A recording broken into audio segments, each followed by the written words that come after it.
Assalamualaikum warahmatullahi wabarakatuh.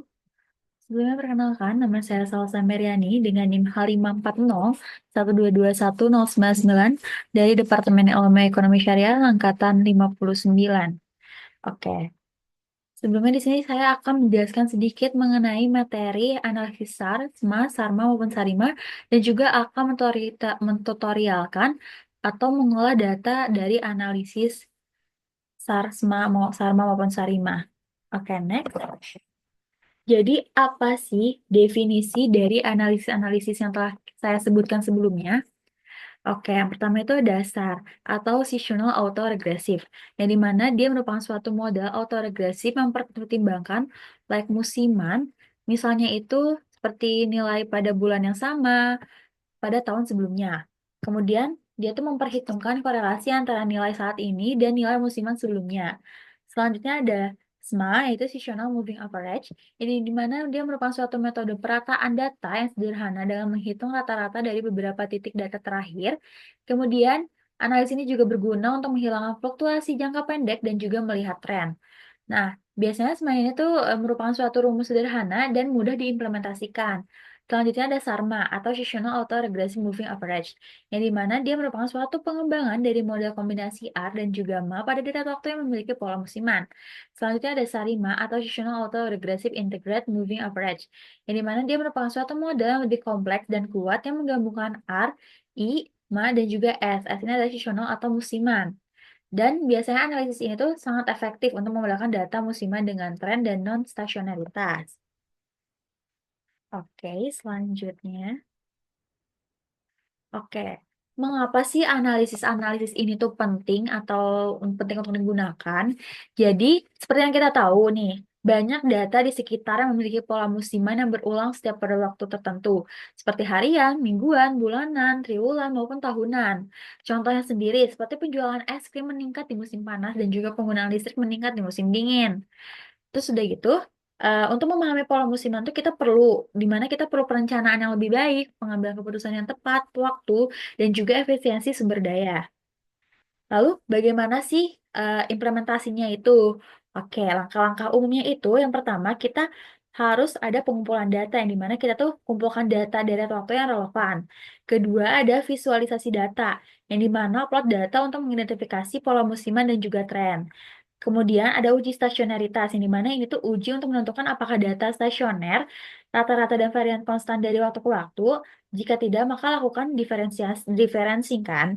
Nah, di sini tuh ada bagian diferensi. Nah, itu tuh apabila diperlukan. Karena kalau misalnya stasionaritas, kita bisa lanjut ke langkah berikutnya. Selanjutnya itu ada identifikasi model.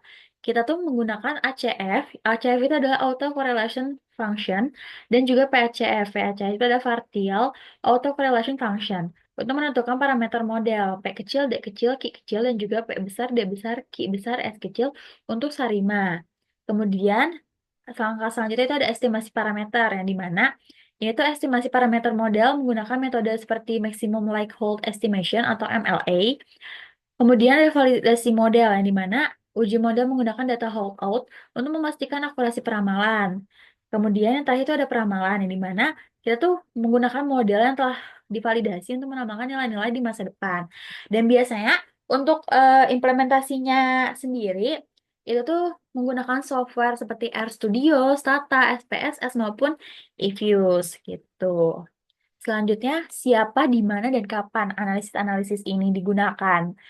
Seperti yang kita tahu bahwa analisis-analisis itu digunakan oleh ilmuwan data, analisis keuangan, ekonom, peramal cuaca, manajer rantai pasokan maupun peneliti akademik. Dan biasanya itu digunakan di perekonomian yang dimana meramalkan inflasi dan juga pertumbuhan PDB, kemudian di keuangan yang dimana yaitu memprediksi harga saham dan juga nilai tukar mata uang. Kemudian di sini ada retail yang dimana memprediksi penjualan dan juga mengelola inventaris. Kemudian ada manufaktur yang dimana meramalkan permintaan dan juga mengoptimalkan produksi.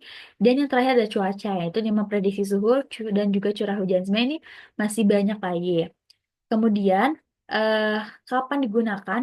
Yaitu ketika memiliki data deret waktu yang menunjukkan pola musiman yang jelas, dan juga ketika ingin meramalkan nilai-nilai di masa depan berdasarkan data historis. Oke, selanjutnya. Nah, jadi Sekian saja materi yang bisa saya jelaskan mengenai analisis SAR, SMA, SARMA maupun SARIMA. Selanjutnya, itu kita akan mengolah data atau tutorial. Oke. Ini sebelumnya saya sudah ada data. Ini adalah data inflasi umum di kota Indonesia yang saya ambil dari tahun 2010 hingga 2019. Kenapa hanya sampai 2019?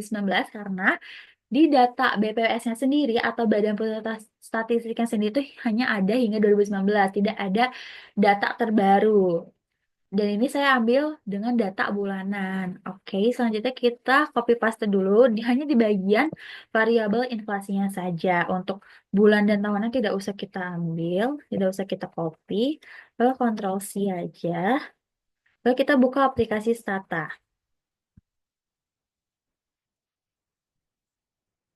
Oke, sorry ini ke double. Jadi kita hapus satu.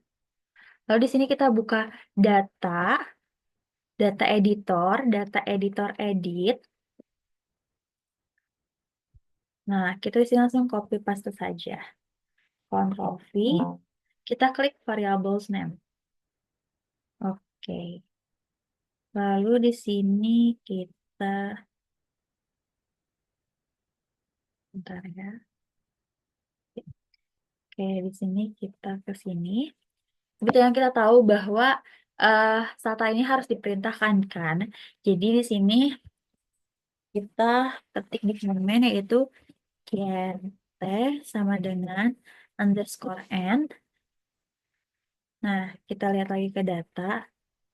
Bahwa di sini sudah ada waktunya secara berurutan. Kemudian kita kembali lagi. Kita perintahkan lagi gen new t sama dengan tm. Karena data saya dimulai dari tahun 2010 maka 2010 M1. Nah, seperti yang kita tahu bahwa M1 itu merupakan arti dari bulan pertama yaitu Januari. Lalu tambah T-1. Lalu format persen TN new T. Di sini kita lihat lagi bahwa di sini sudah ada new T-nya ya. Dan ini 2010 M1, 2011 M1. Lalu kita perintahkan lagi set new T. Oke. Di sini sudah ada data terbarunya. Kembali. Di sini kita akan menguji secara non formal terlebih dahulu, di mana kita klik statistik. Di sini untuk mengecek apakah sudah stasioner, apakah belum ya. Time series, grab, line plot, create.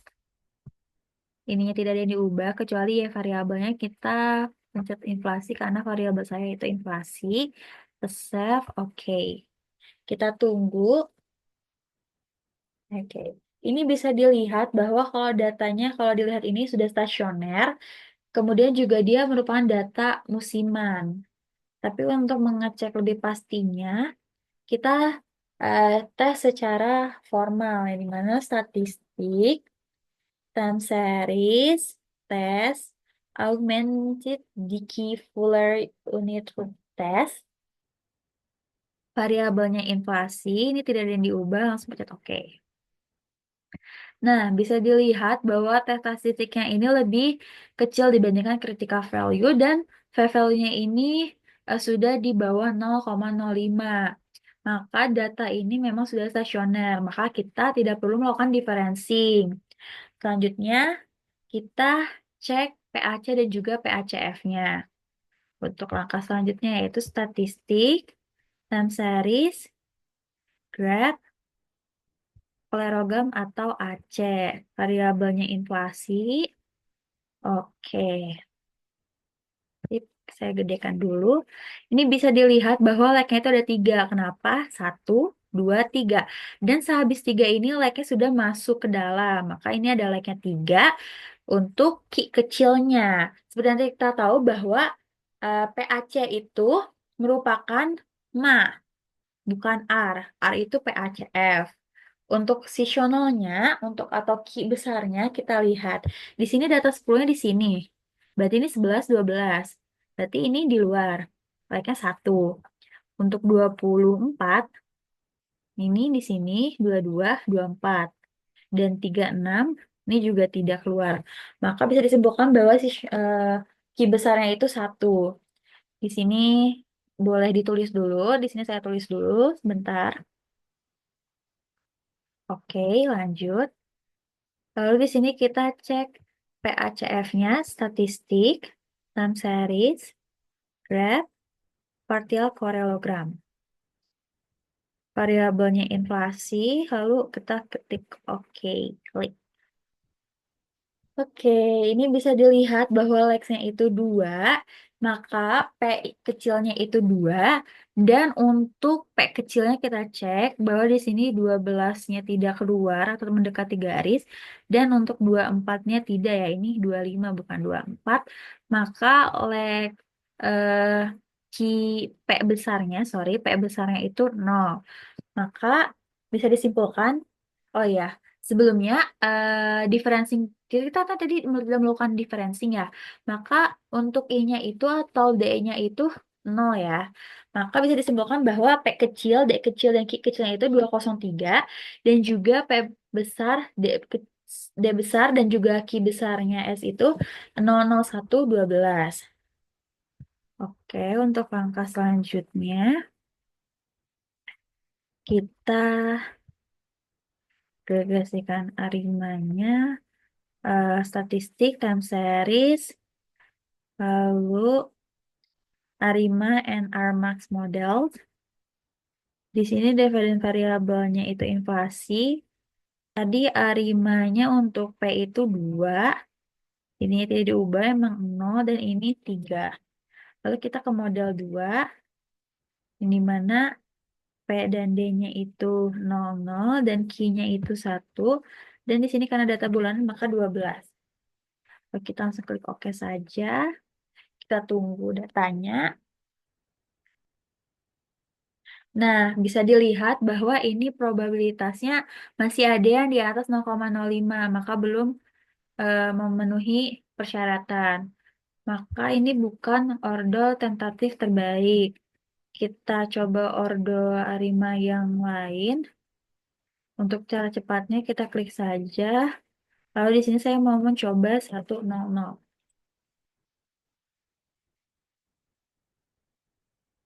Kita tunggu lagi, enter. Di sini bisa dilihat bahwa ini sudah probabilitas karena di bawah 0,05 untuk probabilitasnya. Maka ini data sudah memenuhi syarat. Oh iya, untuk sebelumnya ini kita untuk melihat estat isinya itu kita masukkan lagi. Tadi saya lupa untuk mengeceknya.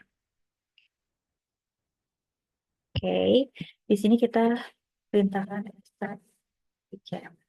Nah, di sini EIC dan BIC-nya bisa dilihat bahwa untuk ordo 203 arimanya itu di sini ada 133,6 dan juga 155,9. Lalu di sini kita bandingkan dengan yang ordo yang tadi sudah memenuhi syarat. Kita enter terlebih dahulu, lalu estat IC. Nah, ini bisa dilihat bahwa AIC dan BIC-nya lebih besar dibandingkan dengan ordo 203. Maka bisa disimpulkan bahwa ordo 100 sorry, 0 ya 100 dengan sarimanya 00112 itu merupakan suatu ordo tentatif yang baik gitu, terbaik. Lalu di sini kita akan mengecek untuk peramalan data di mana statistik, kemudian time series, setup and utilities, add observation to time series dataset. Di sini kita bisa mengecek untuk beberapa jangka waktu ke depan. Karena di sini bisa jangka pendek, maka saya akan mencoba untuk 5 bulan ke depan. Saya tulis 5, lalu kita langsung klik OK. Selanjutnya, kita klik Arima yang tadi terakhir yang merupakan tentatif terbaik. Lalu kita enter. Lalu di sini kita Perintahkan lagi. Predict FC inflasi. FC itu adalah forecasting. FC inflasi, koma Y, dynamic, TM, buka kurung 2020 M5. 2020, kenapa 2020 M5? Karena data terakhir yang saya gunakan itu adalah tahun 2019 di bulan Desember. Dan saya akan menambahkan 5 bulan ke depan. Berarti 2020 di bulan kelima. Tutup kurung, lalu kita pencet enter. Lalu kita lihat data. Nah, bentar, kita scroll ke bawah dulu. Nah, ini bisa dilihat bahwa sudah ada hasil peramalan 5 bulan ke depan. Oke, sekian dari saya. Kurang lebihnya mohon maaf. Wassalamualaikum warahmatullahi wabarakatuh.